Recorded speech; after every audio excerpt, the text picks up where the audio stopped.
तो गाइस अपनी पहली अनाउंसमेंट के सालों बाद इस हफ्ते हमें मैट रीव्स की द बैटमैन का ट्रेलर दिख ही गया और ये ट्रेलर खतरनाक है। और खतरनाक से मेरा मतलब है कि ये ट्रेलर आपको हैरान परेशान करने के साथ साथ डराएगा भी।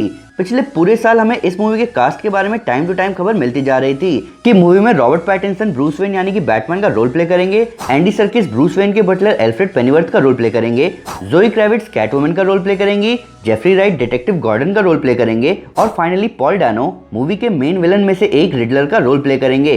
इन सब के साथ साथ ये बात भी हम जानते हैं कि कोरोना वायरस आउटब्रेक की वजह से ये मूवी 20 से 25% ही शूट हो पाई थी, तब भी हमें जबरदस्त ट्रेलर देखने को मिल ही गया। तो गाइस मैं हूं मंसना और आज मैं ब्रेक डाउन करने जा रहा हूं बैटमैन के DC fandom digital event trailer का। तो दिल दहला देने वाले और धरती हिला देने वाले स्पॉयलर्स का ध्यान रखते हुए चलिए शुरू करते हैं। मैं बहुत टाइम से बोलना चाहता था। तो ट्रेलर की शुरुआत से ये क्लियर है कि ये मूवी एक अलग बैटमैन यूनिवर्स का पार्ट है, क्योंकि जैसा कि पहले कहा जा रहा था कि ये मूवी सेट होगी 1990s के टाइम पर, ये बात झूठ निकली।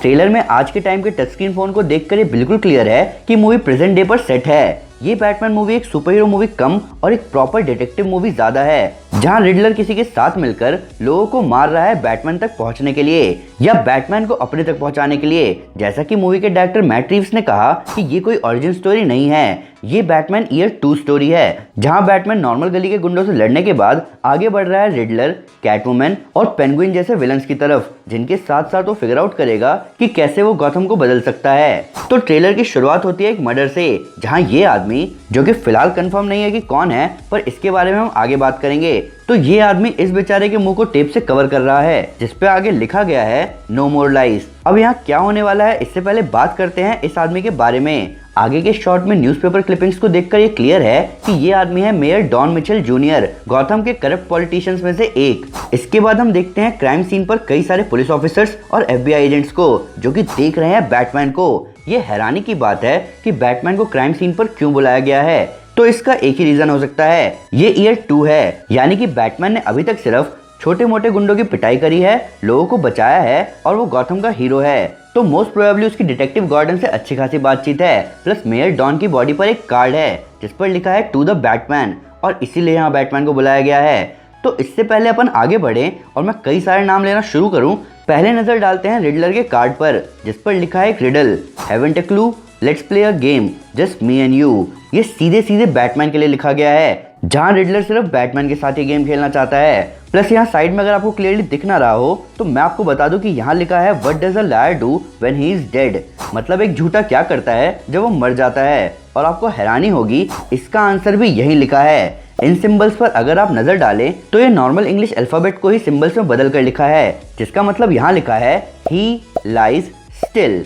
ये मोस्ट प्रोबेबली रिडलर के अल्फाबेटिक कोड्स होंगे, जो कि मूवी में आगे कई सारे रिडल्स को सॉल्व करने में काम आएंगे। आगे हमें प्रॉपर फर्स्ट लुक मिलता है रॉबर्ट पैटिंसन के बैटमैन का, जिसका आर्मर जबरदस्त है, पर यहाँ उसके काउल को देखकर डेयरडेविल वाली वाइब जरूर आ रही है। प्लस यहीं अगर आप ध्यान से देखें तो इस शॉट में आपको दिखेगा एक नाम, मरोनी। कॉमिक्स में सेल्वाटोर मरोनी राइवल होता है क्राइम बॉस कार्माइन फैल्कॉन का, और आपको ये बात जानकर हैरानी होगी, पर कार्माइन फैल्कॉन को वेन परिवार जानता है। अब यहाँ चीजें बैटमैन के लिए पर्सनल हो जाती हैं कि क्या उसकी फैमिली गॉथम के बुरे कामों में इन्वॉल्व थी। आगे हमें फर्स्ट लुक मिलता है कमिश्नर लोएब का। तो जैसा कि मैंने पहले बोला, ये बैटमैन के करियर के शुरुआती समय की कहानी है, जहां गॉर्डन अभी तक कमिश्नर नहीं बने और कमिश्नर लोएब करप्ट हेड है पुलिस के, जिनके बारे में हमें HBO के स्पिन ऑफ सीरीज में पता चलेगा। इसके अगले शॉट में हम देखते हैं ब्रूस को, जिसके आंखों के आसपास ब्लैक मेकअप फैल चुका है। ये लिटरली एक रियलिस्टिक अप्रोच है बैटमैन को बिना मास्क के दिखाने के, और इसका बहुत सेंस भी बनता है। बैटमैन के आज तक हमें जितने वर्जन दिखे उन सब ने अपनी आंखों को कंसील करने के लिए आई मेकअप लगाया है, जिसका मतलब ऑब्वियसली उनके मास्क हटाने के बाद हमें ऐसा लुक दिखना चाहिए था। प्लस ये देखकर अपने को विंटर सोल्जर वाली वाइब भी जरूर आ रही है, और ये लुक इसीलिए है ताकि वो लोगों की नजर में ना आ सके।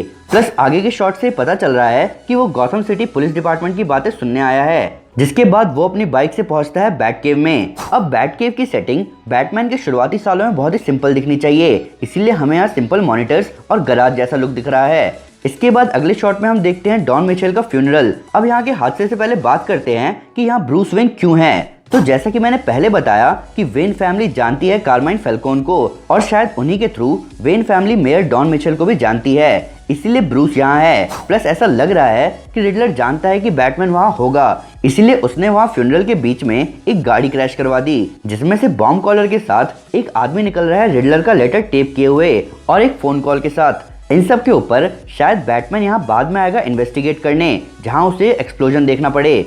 आगे हमें एंडी सर्किस के एल्फ्रेड की आवाज सुनाई देती है जो कि शायद ब्रूस से कह रहा है कि तुम एक सेलिब्रिटी बन गए हो, पर वो तुम्हारे लिए लिख क्यों रहा है। इसके बाद हमें फर्स्ट लुक मिलता है ज़ोई क्रेविट्स की सेलिना काइल का, जो कि मेयर डॉन मिचेल के घर चोरी करने आई है जहां उसे पकड़ेगा बैटमैन। इसके बाद हमें फर्स्ट लुक मिलता है कॉलिन फेरेल के ऑसवर्ल्ड कॉवलपॉट का, जो कि फिलहाल क्राइम लॉर्ड नहीं है पर आगे जाके बनेगा और कहलाएगा पेंगुइन। हालांकि यहाँ ऐसा लग रहा है कि बैटमैन अभी से ही उसे रोकने में लगा हुआ है। इसके अगले शॉट में हम देख सकते हैं कि जिस गॉथम सिटी पुलिस डिपार्टमेंट के साथ बैटमैन की अच्छी खासी बनी हुई थी, उन्हीं से अब वो झगड़ रहा है। शायद बैटमैन को किसी करप्ट पुलिस ऑफिसर के बारे में पता चल गया है। हालांकि चीजें शायद और सीरियस हो जाएंगी जहां पुलिस वाले उस पर गोली भी चलाने लगे। अब इससे पहले मैं ट्रेलर के मेन इवेंट के बारे में बात करूं, सबसे पहले नजर डालते हैं बैटमोबाइल पर, जिसका पहला ऑफिशियल लुक हमें बहुत पहले मिल चुका था, पर अभी इसके रियलिस्टिक लुक को देखकर अपन कह सकते हैं कि आगे आने वाले कई सारे बैटमोबाइल इसी से इंस्पायर्ड होंगे। तो अब बात करते हैं इन लोगों की जिनके मेकअप से ऐसा लग रहा है कि ये जोकर के गैंग के लोग हैं, या वो हैं जो कि जोकर से इंस्पायर होकर उसके कामों को फॉलो कर रहे हैं। दोनों केस में इस भाई की पिटाई जबरदस्त होने वाली है, जिसने बैटमैन से पूछा था कि वो कौन है, और एक प्रॉपर पिटाई के बाद बैटमैन उसको बता भी रहा है कि वो है वेंजेंस। यहाँ बैटमैन के बदले और उसकी पिटाई करने के तरीके से क्लियर है कि इस बैटमैन के मन में क्या चल रहा है। ये वो ब्रूस वेन है जो कि अपने माता पिता को खोने के बाद बदले के साथ बुरे लोगों को मारने निकला है, पर ये चीज शायद मूवी के अंत में बदलेगी। पर अब बात करते हैं इस मेकअप की। ये क्लाउन मेकअप किस क्लाउन से इंस्पायर होकर किया गया है? क्या इस यूनिवर्स में जोकर कोई और है, या आर्थर फ्लेक वाला जोकर यहाँ एग्जिस्ट करता है जिसको ब्रूस वेन के बड़े होने तक लोग फॉलो करते आए हैं? तो अगर कोई नया जोकर हमें यहाँ दिखता है तो बात कुछ अलग ही होगी, और अगर आर्थर फ्लेक का जोकर इस यूनिवर्स में एग्जिस्ट करता है तो ये मूवी एक अलग ही रंग की हो जाएगी, जहाँ फैंस ने जितना सोचा भी नहीं होगा उन्हें उससे ज्यादा कुछ देखने को मिलेगा।